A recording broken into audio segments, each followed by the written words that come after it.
I don't know if I can say it's necessarily West Coast in particular, but I feel like, we've always kind of stuck to our guns as far as clear beer. They still call it a West Coast IPA as long as it's clear. Anything else, will to be determined, I suppose. But I will say that a lot of the crispy boys, like the Pilsners, lagers, are coming back. Yeah, I noticed that in Texas too. I love it. Yeah. I mean, you'll talk to any brewer, almost anyone will never grab any kind of IPA first. Most of the time, anyone I talk to that brews a beer wants to grab a Coors Banquet or some kind of like light, crispy Pilsner just right off the bat, And I mean, look at our menu too, right? Right now we have, I think, a Bach, our Pilsner, Kolsch, and we're about to throw our Vienna on too. So the fact that we have like 3 Pilsners or 3 lagers and a Kolsch on is pretty awesome in my opinion, man. Like, and again, like more and more you're seeing more people doing great.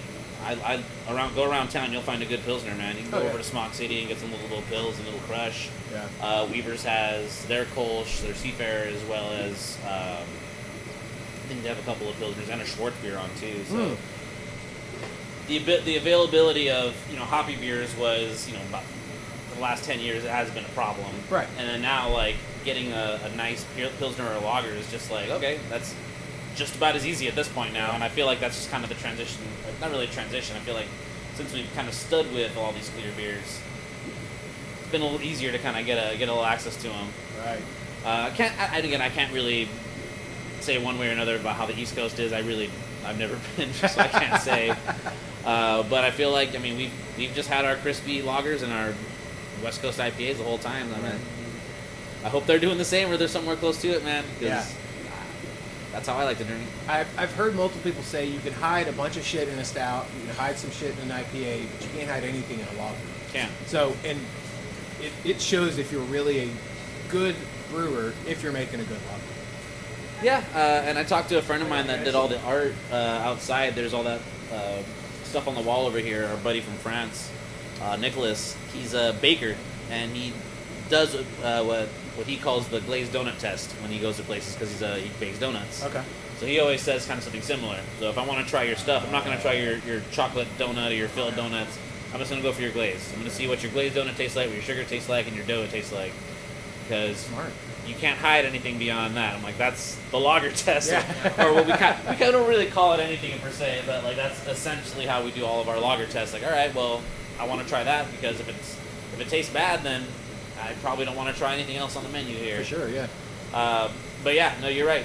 With a stout, you have chocolate and roasty malts and all these other things. With IPAs, you have hops and everything like that, which can hide oxidation and other things for a little bit. But after a while, like you said, like you can't really hide behind flaws. And I mean, to your point, man, I love how we have so many lagers on the menu, and I mean, thankfully we have. The people that bring their can line operation, Boom Hut, they have our C box that shows us what our oxygen levels are, so we know that we're cellaring properly. We're not getting any oxygen pickup from transfers or canning or anything of that matter. So it's awesome. Yeah. And again, it comes from just having people like Brian being able to have all that knowledge from the years of working where he's at the level he was at, and being able to maintain it here. It's awesome. That is true. So you kind of touch on what happened with the pandemic before, and every state and every city did things a little differently. We lived in Texas, so we were a little more open than most people were. California, however, was locked down for a lot longer than a lot of people were. I guess, can you just kind of walk us through how it was brewing during a pandemic and serving people, and how did all that work out here in California? So for a little while, it got to the point where all we could do was just to-go orders. For me and the cellar folk that work with me, we have enough space between us where if we had a mask, we were able to work amongst each other. Otherwise, cool. For the most part, we're usually pretty far apart as far as like getting stuff done. Eventually, things did open up to where we could have a certain amount of people inside, have an outside patio area as well. We were able to take over parking spots and have just tables out there and covered spots like that. You don't see it as much through Los Angeles right now because the last couple of months they've pulled back on that and told everyone to come back inside. But that's kind of where we were at for a little bit. As far as brewing, I mean, it's kind of like how the dry months of January and February can be for most, alcohol industries. It just really slows down. Mm-hmm. And that's kind of how it was for about half a year, about a year, 8 months. Okay. But eventually it did pick up again. And, I did say we had our outside patio furniture for a good long time, which was kind of awesome. Yeah. I mean, I like being outside. I like the outside air and stuff, but luckily they still allow us to have a couple of things underneath the rooftop. Okay. As long as it's covered by the roof, we're allowed to have a table or whatever there, as long as it's That's like cool. that. So. Yeah, California's a little bit known for having fantastic weather year-round, so... Yeah, you wouldn't have guessed it if you've been here the last couple of weeks. It's been Oh, you raining guys like got crazy. lots of rain here. Yeah. We've had, I think, record rain. Right. Which is, I like it. My yard is usually full of dirt, so now that it's been raining a lot, I have at least a little bit of greenery back there, which is a little prettier to look at. Yeah, but my new house the same way. Like, all of a sudden we got all this grass, and I'm like, cool. Oh, crap, I got to mow it. Yeah. So, you work in the craft industry. What was your gateway craft beer? My gateway craft beer? Yeah. Oh, man.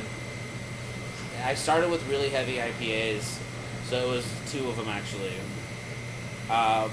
So over in Marina Del Rey, my buddy would have me come over, we'd play Mario Kart, and, we used to drink Newcastles back in the day, but eventually he told me, like, oh, the liquor store across the way has Dogfish Head 90 Minute and Double Dog from Flying Dog, both of which are like 11 and like 12% alcohol.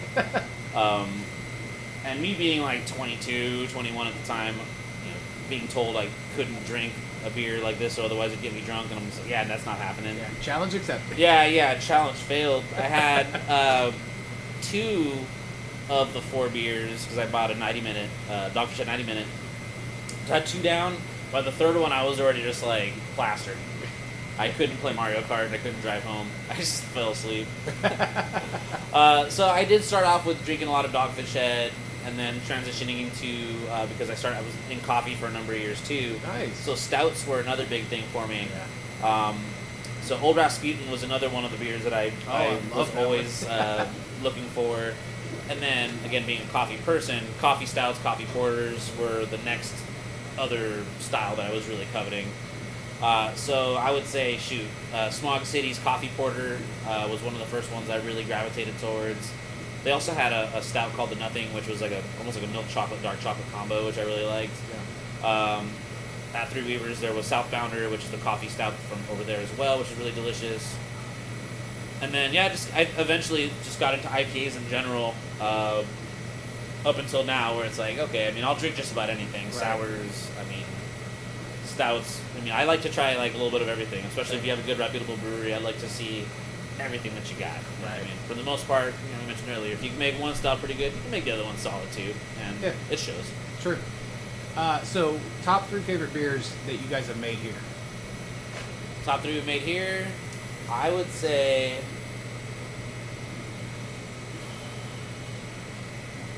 Name Dropper, Pure Intention, and right now the Pilsner. Okay. Our Pilsner, we just got one of those side pour taps. Oh. So it's just like Bierstadt style from Denver. You're just getting that nice, delicious, super duper carved up pour, and then all that nice pillowy head on top. About a good inch and a half of it. It's ridiculous. I absolutely love it. That's awesome. Now, if somebody were to walk in here and have never had y'all's beer before, what 4-beer flight would you give them? I would give them a Pilsner, Pale Ale, which would be our Pure Intention, the HopSaint IPA, and probably our Brown Ale, to be honest. Okay. Yeah. I've been calling our brown ale. Sorry, I can't speak here. I've been calling the brown ale our kitchen sink ale because it has so many malts in it. Oh wow. It's like 30 malts in there, which isn't too far off from the actual answer of how many's in there, but I think it's a good representation of what we do well.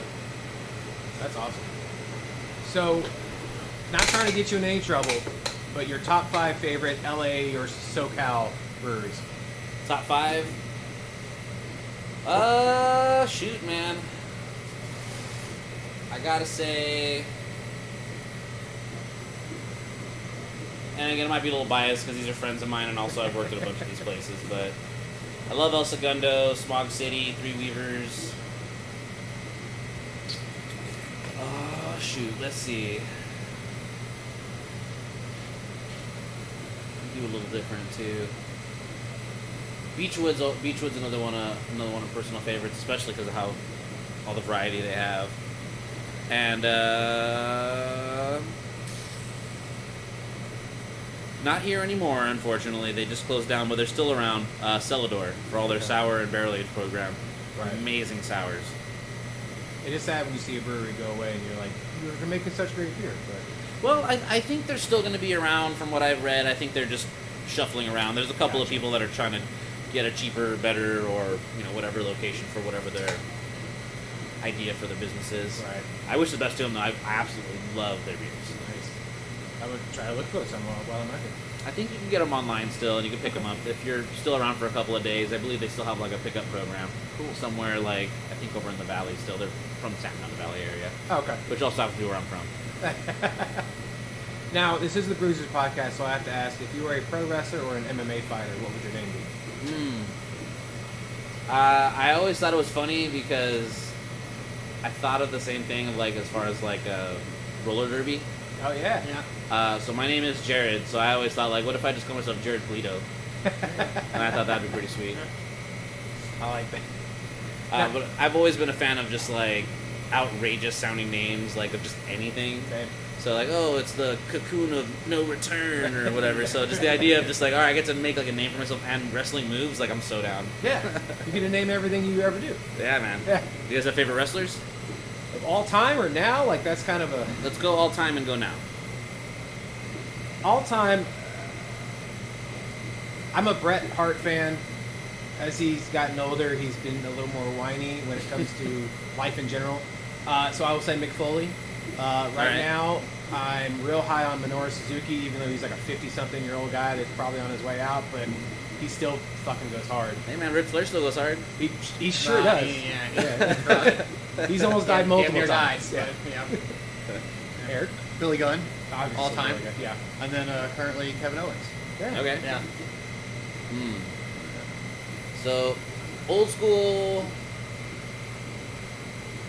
Trying to think like old WCW days and stuff too. Yeah. I used to play all the video games. Yeah. Ultimo Dragon was like one of my favorites Right, as yeah. a kid. That's the only one that I was able to do a top rope move and then go back, do the top rope move right afterwards. And the guy wouldn't get up. So it was I perfect. mean, the high flyers are always my favorite, like Rey Mysterio, like Eddie Guerrero, like any of the ones that were just like flopping around, jumping on RVD was pretty fun to watch too back in the day.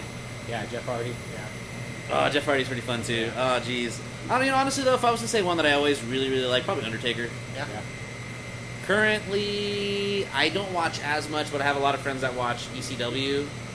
What's the name of that dude with his hands in his pockets all the time? AEW Orange Cassidy. AEW Orange Cassidy. Oh my god, he is Funny. hilarious, bro. And like, you have to be a good wrestler to be able to do all that with your hand in your pocket. I think he's absolutely hilarious. Yeah. Let's go Orange Cassidy. There you go. Perfect. Too cool for school. And he doesn't do interviews, which is even better because he doesn't have to. He just kind of talks, carries. He has a title, but he carries it in a backpack because he doesn't want to carry it around. Perfect. I love it. He's too cool for it, man. Yeah, exactly. Now, if people wanted to come find your beer, check you guys out here, come eat here, find you online, how do they do all the things? So at the moment, we are, like I mentioned earlier, trying to get to our next location. We do borrow cold box space from neighboring breweries, and Nice. the only thing we really have is this teeny tiny cold box in here. Yeah. But we do have a can line ready for us to go as soon as we have our next location rocking. We're gonna pretty much be canning on a weekly or bi-weekly basis and Nice. really get out there. Before, which is going to be the plan for this next coming year too, you'll be able to find us in a lot of craft places like Bristol Farms or Whole Foods, things like that. And a lot of the local places around us will have us as far as bars, restaurants, breweries. And as we up production too, we're able to really fill the need for fill the need sounds funny, but like get our stuff out there as much as possible, which is, I mean, ultimately my goal. Now my local bars and Mexican restaurants around me have our beer too, so it's like, Yeah. great. Now I have my buddies coming and trying our stuff, and I don't have to.